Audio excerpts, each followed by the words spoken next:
Assalamu alaikum, men YouTube kanalımın görүүчүлөрү. Бүгүн мен сиздер менен сметаник пирогунун рецепти менен бөлүшөм. Мен каналыма каттала элек болсоңуз, катталып алыңыз, себеби күн сайын жаңы видеолор кирип турат. Андыктан бизге 500 грамм un керектелет. 1 чай кашык разрыхлителибизди салып, жакшылап аралаштырып алабыз. 150 грамм сахарный пудра, 150 грамм сливочный майыбызды салып, орусча айтканда крошка жасап алабыз.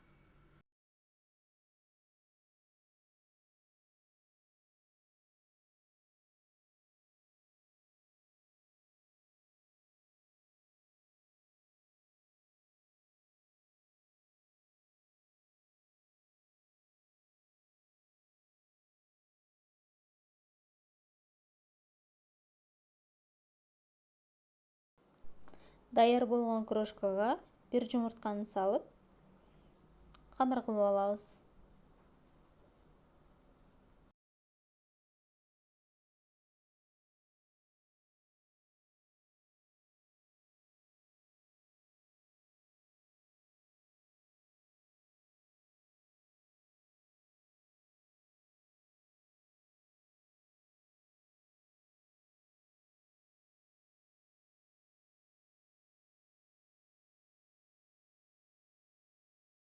Даяр болгон камырыбызды сөзсүз түрдө салафанга салып, 30 минут ага муздаткычка коюп коебуз. Мынакей камырыбыз даяр. 30 минуттан кийин алып жасай берсек болот. Мен жарымдан көбүрөөгүнү алып кальцонго салып, тегиздеп жайып алабыз. Эгерде сизде форма жок болсо, ушундай кальцонго салып деле бышырсаңыз болот. Сөзсүз түрдө тегиз кылып жайышыбыз керек.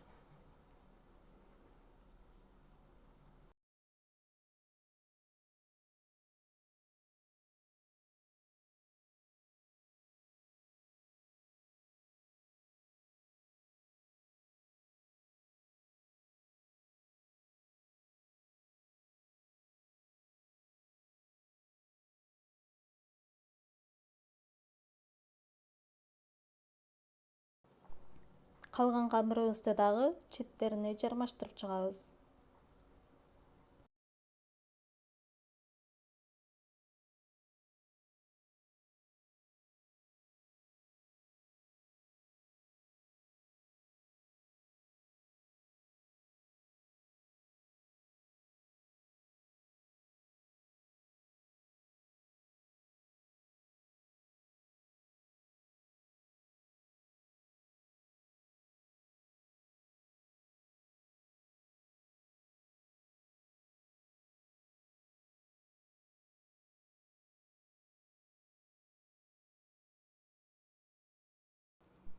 Камырыбыз даяр. Эми ичине салган салмасын даярдайбыз. Ал үчүн бизге 500 грамм сметана керек, 20%.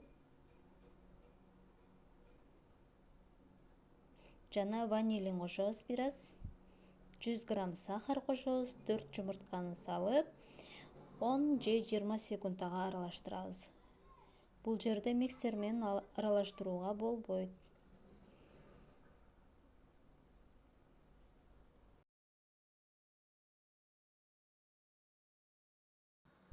Мен духовканы 180 градуска коюп ысытып алдым. Азыр эми даяр камырдын үстүнө куюп, духовкага салып 35-40 минуттага бышырып алабыз. Мынакей даяр. Эми муну качан гана муздаганда формасынан чыгарабыз. Мен 2 сааттай муздаттым.